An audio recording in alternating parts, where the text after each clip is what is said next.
You fall in love with a person. Does that mean you automatically tear down your tendency to build walls in your relationships? I mean, you see them, you fall in love, and suddenly all your walls melt away? Well, of course not. Hello again, everyone. This is Heartbeat, the podcast, featuring insight and teaching from the more than 50 years of work done by Landon Saunders. Today's episode is the conclusion of Landon's focus on relationships, and in particular, how should we deal with those walls that inevitably pop up in our relationships? Okay. Now, what happens if your relationships do not rest in joy? Let's probe that for a moment. Have you ever said to someone you love, "You're driving me up the wall"? Now, you know that a wall is not a very good driving surface. And even if you get to the top, it's awfully hard to maintain your balance. Relationships that fall from the top of a wall are so broken that all the king's horses and men are usually unable to put them together again. Walls. Relationships. Now, how did these two things ever get together? Perhaps we should look more deeply into the situation. For example, have we looked at what happened before the fall? And have we asked the most basic question of all? Why be up on a wall at all? Even, why a wall? Well, let's begin at the beginning. Let's think about falling in love with someone. Now, as we talk about this, I'm talking about a relationship, and we're using a romantic relationship as sort of the illustration. But know that it applies to every friendship you have, all the important relationships in your life. This will just make it clearer to grasp. You fall in love with a person. Does that mean you automatically tear down your tendency to build walls in your relationships? I mean, you see them, you fall in love, and suddenly all your walls melt away? Well, of course not. You see, at this stage of love, it doesn't even demand that the walls come down. It's more like Rapunzel, living at the top of her high-walled tower, just occasionally letting her hair down. The early days of love it's letting your hair down a bit. Marriage, in the beginning, is letting down the drawbridge and pulling inside your protective walls the great trophy that allows you to proudly say to all the world, "You see, I'm loved." It's something like the euphoria of the Trojans when they opened the gates of Troy and pulled the great wooden horse inside their walls. It was a trophy. It appealed to their vanity. It said, "We're champions." This is more like love in the beginning. It shouts to the world saying, "Look, somebody loves me." And so two people pull each other inside the walls of their own lives, and then after a while, it happens. The marriage partner finds that the beloved is different from what they thought, and suddenly they feel invaded. There's conflict, and they hear words, and they see ways that are alien to them. The soldiers spring from inside the wooden horse, armed to the teeth, and each begins to protect him or herself. Up until now, they've been able to live right out of their egos, but now that is threatened. And as each feels threatened, and no matter if the threat is real or imagined, they respond basically in one of two ways. They fight or they flee. More and more today are fleeing. They hide behind or on top of their walls. They put themselves, they think, beyond the reach of hurt, beyond harm's way. And when they do, they also place themselves beyond love's way. That's what walls are about. Michael Novak put it this way. He said, "Everyone naturally wants love, but the real thing when it arrives is cruel, disconcerting, and frightening. One's partner refuses to be an object, a thing, an impersonal presence, and demands one's precious time and careful reflection and emotional entanglement. And the wall, it's our attempt to rise above it all, above the need for love, and above the pain of giving up some of the self-involvement, the fantasies that have been years in the making.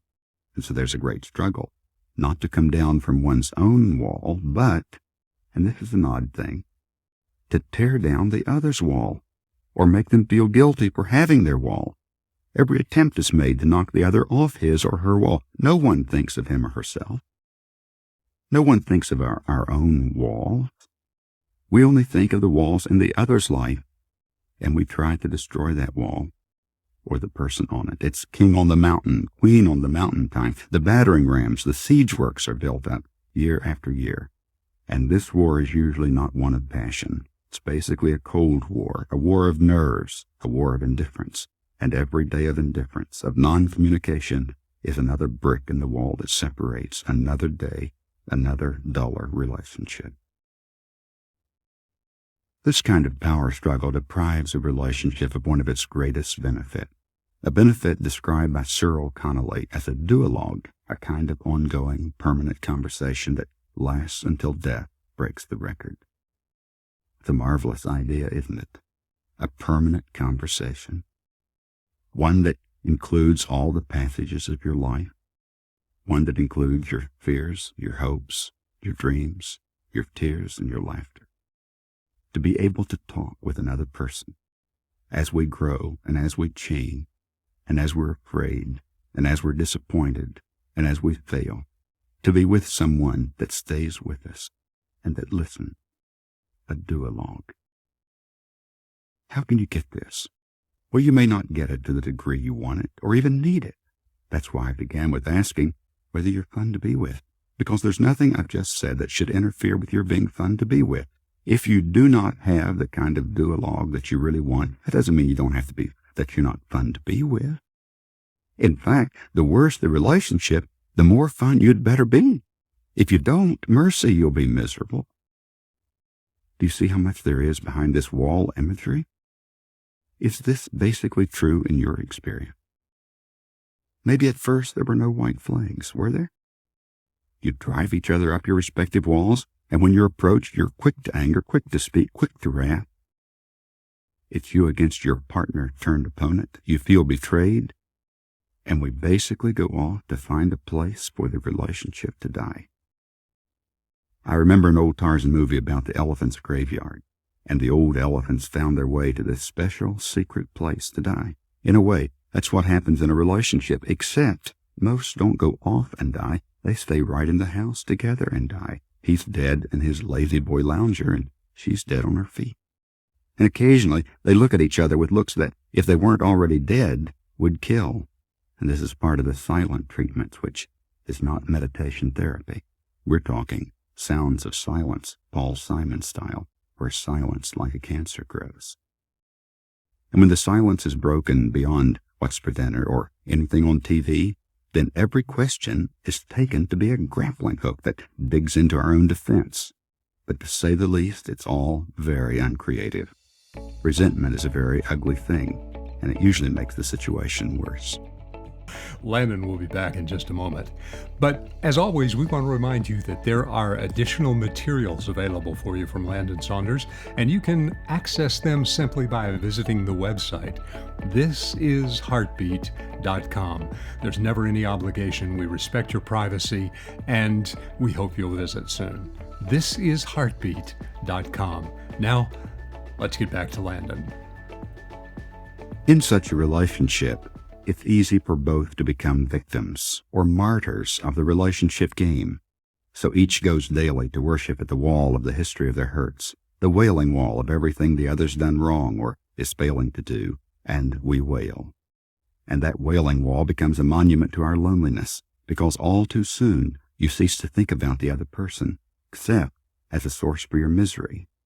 When one partner can think of him or herself as the victim or the martyr, this is a terrible situation, because something in you always dies.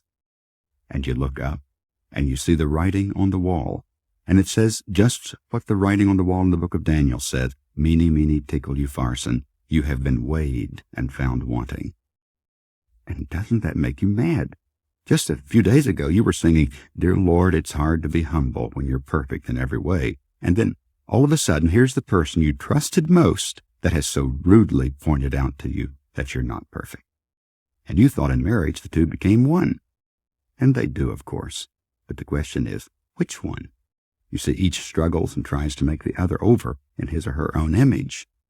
Now, what is this? Isn't this the struggle for ownership of the relationship? Isn't it an attempt to control the other's behavior? Relationship, though, is not ownership. And no person is an extension of yourself. No person is here to be shaped by you. And in the beginning of your relationship, you just paper over all those doubts with rationalizations, because you feel down deep that somehow the person you love is, after all, just a box of Jell-O, and that by adding the wonders of your love and stirring them with your personality and pouring them into the mold of what you want them to be, that very soon they'll gel into all you've ever hoped and dreamed they would be. Well, it doesn't work that way. To make a relationship, you must form a new mold. You must break up and throw away your expectations about who the other person is and what they will do for you and how your life will be. Your mate is not Jell-O, as you've probably by now already found out. And so what should you do? What should a person do who constantly experiences this in relationship? Well, here's what they do. You start by listening.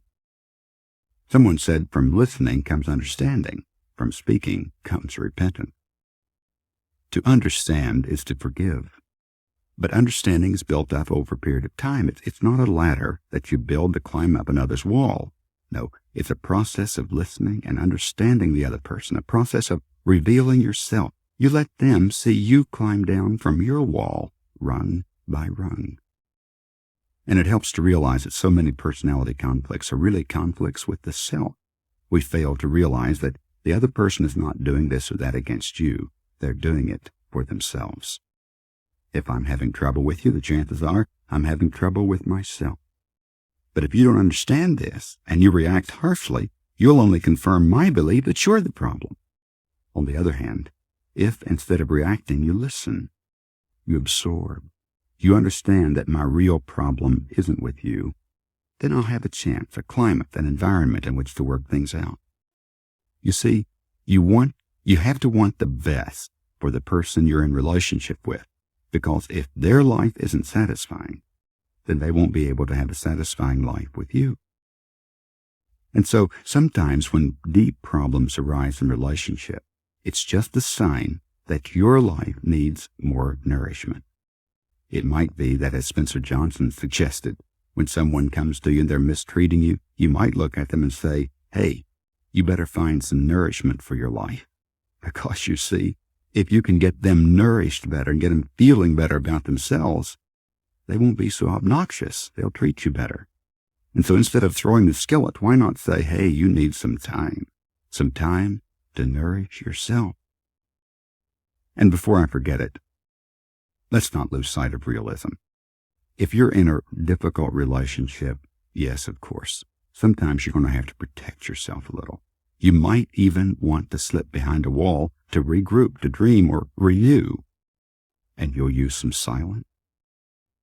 And you'll make yourself strong enough to be vulnerable, strong enough to do the things that will help the other person have a chance to strengthen their relationship with themselves. We're so external oriented. We're so worried about our image that we fail to take steps to grow strong on the inside. I like the words of Lloyd Douglas, who said, the greatest thing anybody can do is to build himself up strongly on the inside.